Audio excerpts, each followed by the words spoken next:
नमस्कार, मैं रवीश कुमार। अरविंद केजरीवाल को जिस तरह से सीबीआई ने गिरफ्तार किया है उस पर विस्तार से बात करने की ज़रूरत है, मगर यह भी नहीं भूलना चाहिए कि झारखंड के पूर्व मुख्यमंत्री हेमंत सोरेन 31 जनवरी से जेल में हैं।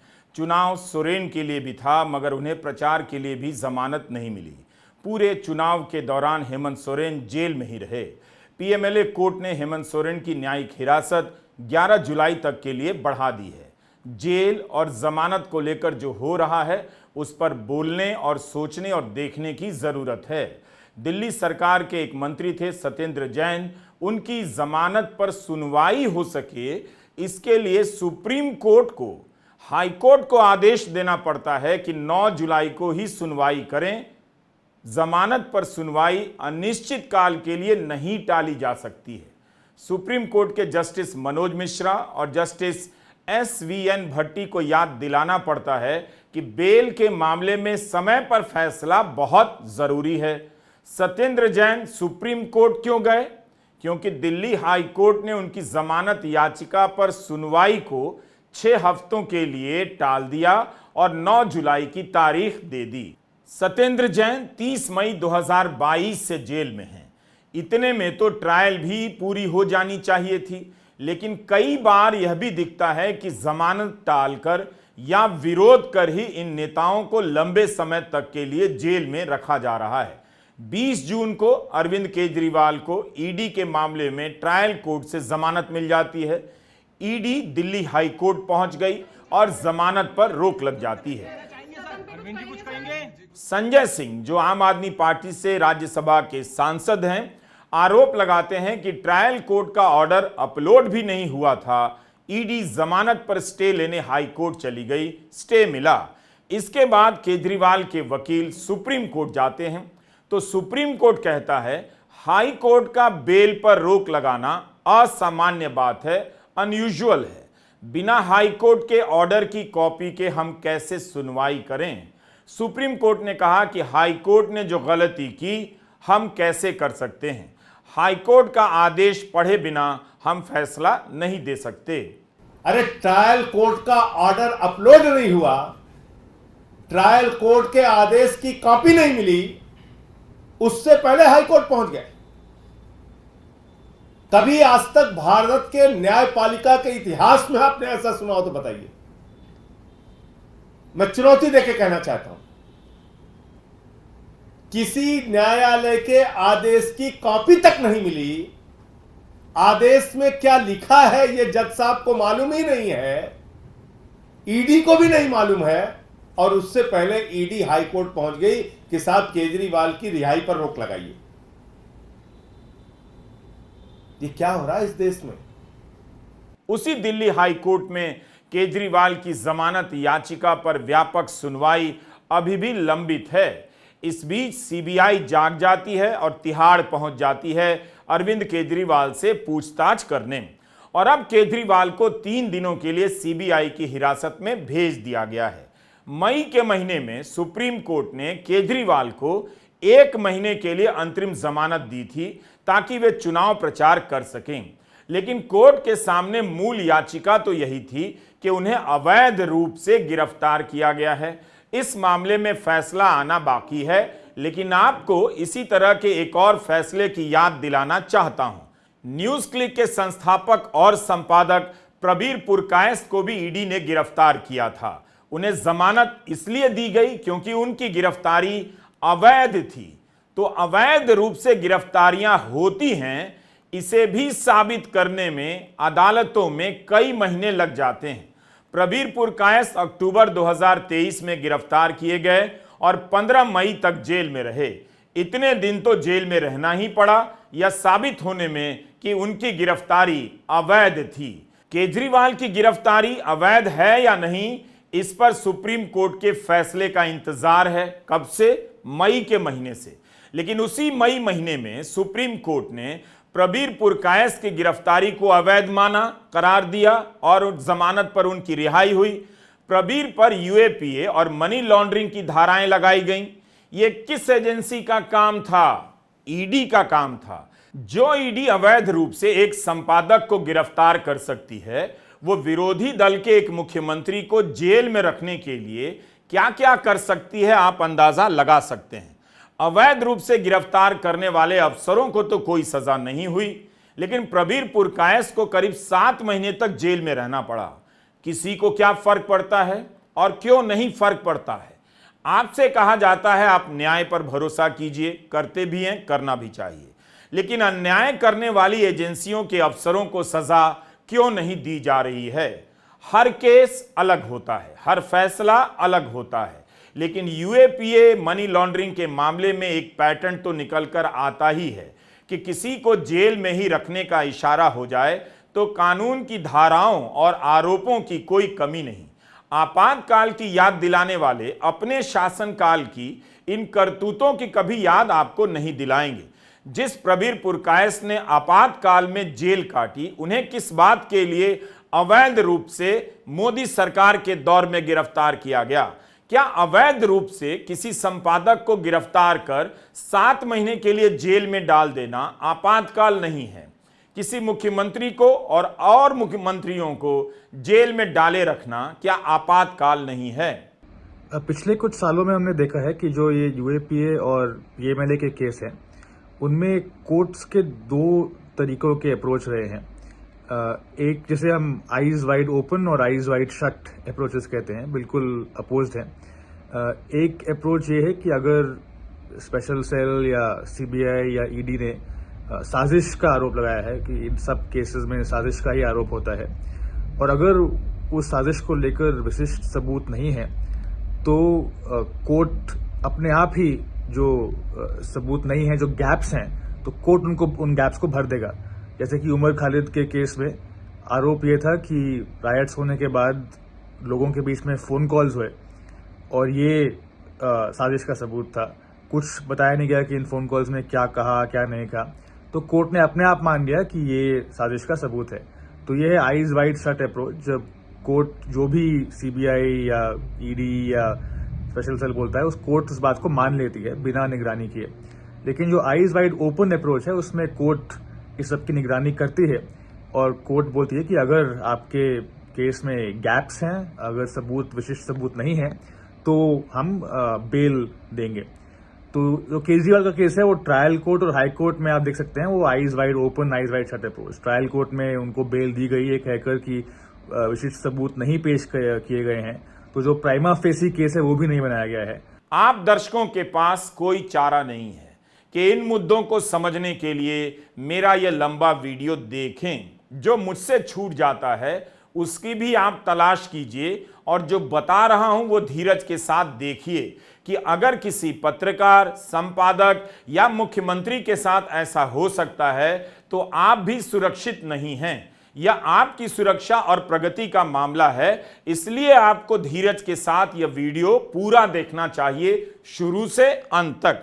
कोई तमाशा नहीं है कि आपके लिए 1 मिनट का रील बना दूं। देखना एक मुश्किल काम है, खासकर सरकार की करतूतों को देखना और समझना। दुरुपयोग बंद करो, बंद करो, बंद करो। जांच एजेंसियों का दुरुपयोग बंद करो, बंद करो, बंद करो। केजरीवाल को रिहा करो, रिहा करो। हमने आपको प्रबीर पुरकायस्थ के बारे में बताया। अब आप इस उदाहरण के साथ इन बैनरों पर जो लिखा है उसे पढ़िए, जिसे लेकर आम आदमी पार्टी के सांसद संसद परिसर में नारे लगा रहे हैं। यही लिखा है ना कि ईडी सीबीआई का दुरुपयोग बंद करो, तानाशाही नहीं चलेगी और केजरीवाल को रिहा करो। आम आदमी पार्टी के साथ अन्य विपक्षी दलों के नेताओं ने भी केजरीवाल की रिहाई के नारे लगाए। फिर भी लगता है कि विपक्ष इस मुद्दे पर एक स्वर में, एक सुर में बात नहीं कर रहा है कि ईडी के मामले में जमानत मिलती है तो सीबीआई गिरफ्तार करने पहुंच जाती है। यह कोई साधारण मामला नहीं लगता। हिटलरशाही मुर्दाबाद, मुर्दाबाद, मुर्दाबाद। सुनवाई के दौरान केजरीवाल के वकील विक्रम चौधरी ने कहा कि केजरीवाल अप्रैल के महीने से जेल में हैं, तब फिर बेल मिलते ही उन्हें क्यों गिरफ्तार किया गया? जब सीबीआई के पास सारे सबूत थे और केजरीवाल जेल में ही थे और आपके पास समय था, तब क्यों नहीं गिरफ्तार किया? सही बात है। 2 जून को सरेंडर करने के समय क्यों नहीं गिरफ्तार किया? आप कहते हैं केजरीवाल गवाहों को प्रभावित करेंगे, मगर सुप्रीम कोर्ट से बेल मिलने के बाद तो ऐसी कोई घटना नहीं हुई। आप एक आम आदमी से ज्यादा खराब तरीके से केजरीवाल के साथ बर्ताव नहीं कर सकते हैं। आपका सबसे अच्छा सबूत है आपका संदेहास्पद गवाह, ये केजरीवाल के वकील कह रहे हैं। सीबीआई का कहना है कि हमने तभी गिरफ्तार किया जब हमारी चार्जशीट तैयार हो गई और कोर्ट ने प्रथम दृष्टया चार्जशीट को सही माना। कल राउज एवेन्यू कोर्ट में यानी 26 जून को जो हुआ उसकी रिपोर्टिंग अखबारों में कैसे हुई है पढ़ रहा था। दैनिक जागरण की रिपोर्ट में एक पंक्ति मिली, कमाल की पंक्ति। यह दैनिक जागरण की खबर है। लिखा है, इसी क्रम में कोर्ट ने जांच एजेंसी से पूछा कि अब गिरफ्तारी की जरूरत क्या है। इस पर सीबीआई के अधिवक्ता ने कहा कि सुप्रीम कोर्ट चुनावों के लिए उनकी अंतरिम जमानत पर विचार कर रहा था। जब वो चुनावों के लिए प्रचार कर रहे थे तब उन्हें गिरफ्तार नहीं किया। ये सीबीआई के संयम को दर्शाता है। ये सीबीआई के संयम को दर्शाता है कि चुनावों के प्रचार के समय उन्हें गिरफ्तार नहीं किया। कमाल का यह संयम है। जागरण ने जो छापा हमने वही पढ़ा। इस संयम के क्या ही कहने। 21 मार्च को केजरीवाल गिरफ्तार किए गए। ईडी इस कोर्ट से लेकर उस कोर्ट तक जमानत का विरोध करती रही। चुनाव होने के बावजूद, प्रचार करने की दलील देने के बावजूद, वहीं उसी सरकार की एक और एजेंसी संयम दिखाने की बात कर रही है कि केजरीवाल को गिरफ्तार नहीं किया। 51 दिन जेल में रहने के बाद केजरीवाल को 1 महीने के लिए अंतरिम जमानत मिली थी। उस दौरान सीबीआई पूछताछ भी कर सकती थी और गिरफ्तार भी, लेकिन वह चुनाव के कारण संयम दिखा रही थी। कमाल है, फिर भी यही संयम चुनाव के कारण ईडी को भी दिखाना चाहिए था।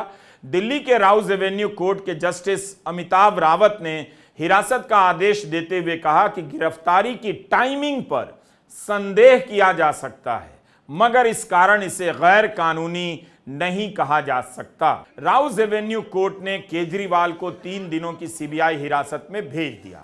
इस दौरान केजरीवाल के वकील और उनकी पत्नी को रोज उनसे आधा घंटा जेल में मिलने की अनुमति दे दी गई है। अब 29 जून को केजरीवाल कोर्ट के सामने पेश होंगे। कुछ समय से इस केस में केजरीवाल की सीबीआई द्वारा गिरफ्तार किए जाने की आशंकाएं चल रही थी, क्योंकि शराब मामले में सीबीआई ने ही पहला केस रजिस्टर किया था। मगर इस समय गिरफ्तारी करने का क्या मतलब? सीबीआई इसकी जांच कर रही है कि रिश्वत दी गई है या नहीं, भ्रष्टाचार हुआ है या नहीं, और ईडी इसकी जांच कर रही है कि रिश्वत के पैसे की मनी लॉन्ड्रिंग हुई है या नहीं। ईडी के पास भी अभी तक सबूत जमा नहीं हुए। सीबीआई भी इस मामले में पूछताछ के ही स्तर पर है। और राष्ट्रपति जी का हम पूरा सम्मान करते हैं, लेकिन राष्ट्रपति जी का जो अभिभाषण होता है वो सरकार का लिखा हुआ भाषण होता है।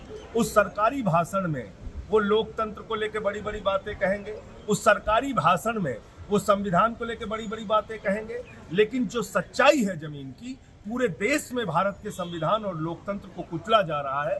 झारखंड के मुख्यमंत्री रहे हेमंत सोरेन जी को गिरफ्तार करके जेल में डाल दिया। वेस्ट बंगाल में जांच एजेंसियों का दुरुपयोग हो रहा है, महाराष्ट्र में जांच एजेंसियों का दुरुपयोग हो रहा है, दिल्ली में जांच एजेंसियों का दुरुपयोग हो रहा है। हमारे मुख्यमंत्री जेल में है, हमारे एक शिक्षा मंत्री को जेल में डाल दिया, स्वास्थ्य मंत्री को जेल में डाल दिया, मुझे 6 महीने जेल में रखा।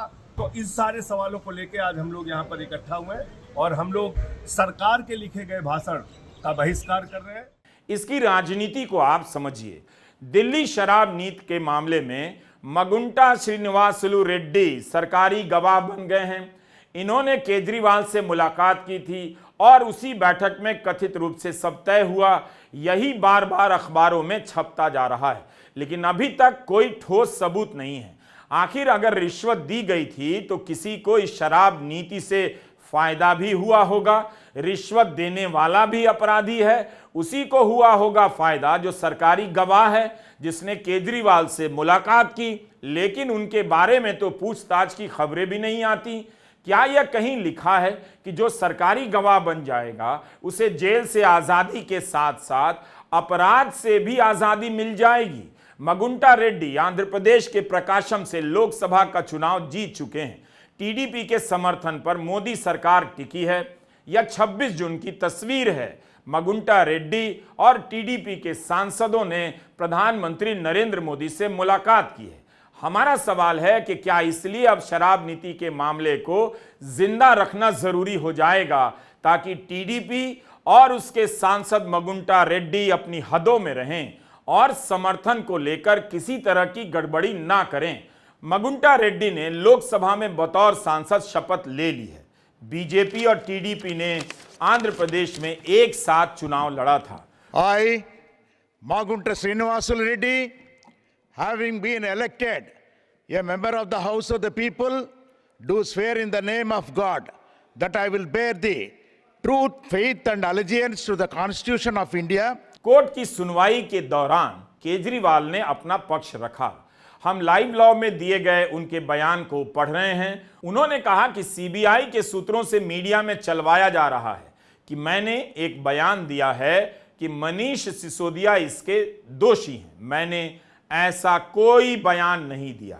मैंने कहा था कि मनीष सिसोदिया निर्दोष हैं, आम आदमी पार्टी निर्दोष है, मैं निर्दोष हूं। इनका सारा प्लान हमें मीडिया में बदनाम करने का है। इसे रिकॉर्ड किया जाए कि सीबीआई सूत्रों से यह सब मीडिया में ना चलवाया जाए। इस पर कोर्ट ने कहा कि परेशानी यह है कि जो मीडिया में कवर होता है वो टुकड़ों में लिया जाता है। जवाब में सीबीआई के वकील ने कहा यह सूत्रों के आधार पर नहीं है। मैंने कोर्ट में बहस की थी, किसी सूत्र ने कुछ नहीं। मैंने तथ्य के आधार पर बहस की है, हम सूत्र नहीं हैं, यह नहीं समझा जाना चाहिए। इस पर कोर्ट ने दोहराया कि केजरीवाल यही कह रहे हैं, यह उनका आइडिया नहीं था। वैसे तो आज अखबारों की हेडलाइन मनीष सिसोदिया को लेकर नहीं थी, लेकिन केजरीवाल ने कोर्ट में कहा कि इनका आइडिया यह है कि फ्रंट पेज पर यह हेडलाइन हो कि केजरीवाल ने अपना ठीकरा मनीष सिसोदिया के सर पर फोड़ा। ये मुद्दे को सेंसेशनलाइज कर रहे हैं, इसे स्पष्ट करने की जरूरत है। यह सब अखबारों की टॉप हेडलाइन होने जा रही है। जज रावत ने केजरीवाल की बात से सहमति जताते हुए कहा, आपकी स्टेटमेंट मैंने पढ़ ली है, ऐसा कुछ नहीं कहा है आपने। क्या पता केजरीवाल ने हंगामा नहीं किया होता तो आज यही हेडलाइन होती, लेकिन ऐसा तो कई केस में कई बार हो चुका है। कोर्ट ने माना कि केजरीवाल ने कभी ऐसी कोई बात नहीं कही कि यह मनीष सिसोदिया का आइडिया था। हम यहां आपको एक पुरानी घटना की याद दिलाना चाहते हैं और यह बेहद जरूरी मसला है। आपको भी समझना चाहिए शराब नीति में सूत्रों के हवाले से कितना कुछ फैला दिया गया है। इन सूत्रों की बातों के दम पर अदालत से पहले ही गोदी चैनलों के डिबेट में अरविंद केजरीवाल अपराधी साबित किए जा चुके हैं। हमने आपको 3 अक्टूबर 2023 के वीडियो में बताया था, फिर से आपको वो हिस्सा सुनाना चाहते हैं। दिल्ली में शराब नीति को लेकर छापे पड़ रहे थे, ऑफ रिकॉर्ड खबरों का बाजार गर्म था, अफवाहें उड़ रही थीं। तब दिल्ली हाई कोर्ट ने दिल्ली सीबीआई ईडी को कहा, प्रेस में जो भी सूचनाएं दी गई हैं उन्हें कोर्ट के सामने रखा जाए। शराब नीति के मामले में तब मनीष सिसोदिया और बिजनेसमैन विजय नायर से पूछताछ चल रही थी। यह खबर नवंबर 2022 की है, इकोनॉमिक टाइम्स में छपी है। विजय नायर ने कोर्ट से कहा उनके बारे में खबरें लीक की जा रही हैं, इससे उनके अधिकारों पर असर पड़ रहा है। मतलब एक आरोपी को अपना पक्ष रखने का अधिकार होना चाहिए, मगर मीडिया में उनके बारे में तरह तरह की अफवाहें फैलाकर, सूत्रों के हवाले से खबरें फैलाकर फैसला सुना दिया गया था। हाईकोर्ट ने इस पर रोक लगा दी थी। इसलिए प्रेस क्लब की मांग सही है कि सरकार सारी जानकारी जनता को बताए। तब तो कोर्ट ने कहा था कि वह यह देखेगा कि ईडी सीबीआई ने जो आधिकारिक तौर पर कहा है और जो टीवी चैनलों ने रिपोर्ट किया है उसमें कितना अंतर है। क्या इस मामले की प्रेस रिलीज आ रही है, क्या इसे फॉलो किया जा रहा है, ऑन रिकॉर्ड बातें कही जा रही हैं। आबकारी नीति के सीबीआई वाले मामले में फिलहाल विजय नायर बेल पर हैं। अजीब संयोग है, उसी मामले में केजरीवाल गिरफ्तार कर लिए गए हैं। बीजेपी जिस 25 जून को आपातकाल की याद दिलाने का प्रयास कर रही थी, उसी 25 जून को यह पार्टी एक मुख्यमंत्री को जेल भेजे जाने का नहीं, एक गिरफ्तार मुख्यमंत्री को दूसरी एजेंसी से दोबारा गिरफ्तार कराने का विरोध नहीं कर रही थी, बल्कि गोदी चैनलों के डिबेट में जाकर शराब नीति के मामले में अरविंद केजरीवाल के दोष को गिना रही थी। आज के द हिंदू ने अपने संपादकीय में लिखा है, अगर सरकार आपातकाल से हुए नुकसानों को रोकना चाहती है तो उसे फ्री प्रेस पर हमला नहीं करना चाहिए था, विपक्ष के खिलाफ एजेंसियों का इस्तेमाल नहीं करना चाहिए था। केजरीवाल की गिरफ्तारी, जमानत और जेल के इस वीडियो से आपने कितना कुछ जाना और देखा। अब सोचिए ऐसा क्यों है कि यूएपीए मनी लॉन्ड्रिंग मामलों में अदालतों के अलग अलग फैसले हैं। क्या इन कानूनों के नाम पर किसी एजेंसी को बिना सबूत के अवैध रूप से गिरफ्तार करते हुए किसी को जेल में डालने की छूट दी जा सकती है? 20 जून को जब राउज एवेन्यू ट्रायल कोर्ट की जज न्याय बिंदु ने केजरीवाल को जमानत दी और ईडी से सवालों की झड़ी लगा दी तो उन्हें सोशल मीडिया में कितना कुछ सुनाया गया। जज न्याय बिंदु के आदेश की व्याख्या हो पाती इससे पहले ही हाई कोर्ट ने इस बेल ऑर्डर पर रोक लगा दी। ईडी की अपील के जवाब में यह रोक लगाई गई। इसके बाद में जज न्याय बिंदु के आदेश की कॉपी सार्वजनिक हुई और उनकी ट्रोलिंग का सिलसिला शुरू हो गया। ऑल्ट न्यूज के जुबैर ने ट्वीट्स का संकलन कर दिखाया है कि किस तरह से दक्षिणपंथी ट्विटर अकाउंट्स को जज बिंदु की ट्रोलिंग करने के काम पर लगाया गया। अपने आदेश में जज न्याय बिंदु ने कहा है कि ईडी इस मामले में अभी तक सीधे केजरीवाल के खिलाफ कोई प्रत्यक्ष सबूत पेश नहीं कर पाई है, ना ही सीधे तौर पर प्रोसीड्स ऑफ क्राइम में केजरीवाल पर आरोप स्थापित होता है। अप्रूवर के बयान पर अत्यधिक जोर दिए जाने को भी उन्होंने रेखांकित किया। चीफ जस्टिस DY चंद्रचूड़ ने ही कई बार कहा है कि दबाव में बेल नहीं दिया जा रहा। उन्होंने कहा था कि जिला जज इस ट्रेंड को बदल दें, लेकिन क्या कोर्ट जज न्याय बिंदु के साथ खड़ा हुआ? जज न्याय बिंदु ने अपने फैसले में चीफ जस्टिस चंद्रचूड़ के बयानों का भी उल्लेख किया है। सुप्रीम कोर्ट के वकील कपिल सिब्बल का अपना एक यूट्यूब चैनल है, दिल से विद कपिल सिब्बल। इसमें सुप्रीम कोर्ट के वरिष्ठ वकील अभिषेक मनु सिंघवी और मुकुल रोहतगी से चर्चा में एक बात सामने आई कि न्यायपालिका भी नौकरशाही की तरह होती जा रही है, यानी ऊपर का बॉस क्या कहेगा वही सोचकर नीचे वाला काम करने लगा है। खुद फैसला नहीं लेना है, फैसले की जिम्मेदारी ऊपर वालों पर छोड़ देनी है। इसका असर यह हुआ है कि सुप्रीम कोर्ट, जिसे संवैधानिक मामलों का केंद्र होना चाहिए, अपील करने का सेंटर बनता जा रहा है। इस तरह का केंद्रीकरण अच्छा नहीं है। मोदी सरकार का 10 साल जमानत के लिए संघर्ष का दशक बन गया है। कितने ही लोगों को 5-5 साल जेल में रहने के बाद यह कहते हुए जमानत मिली कि पर्याप्त सबूत नहीं है और गिरफ्तारी भी अवैध पाई गई। क्या यह अपराध नहीं? इस अपराध की सजा कब मिलेगी? नमस्कार, मैं रवीश कुमार।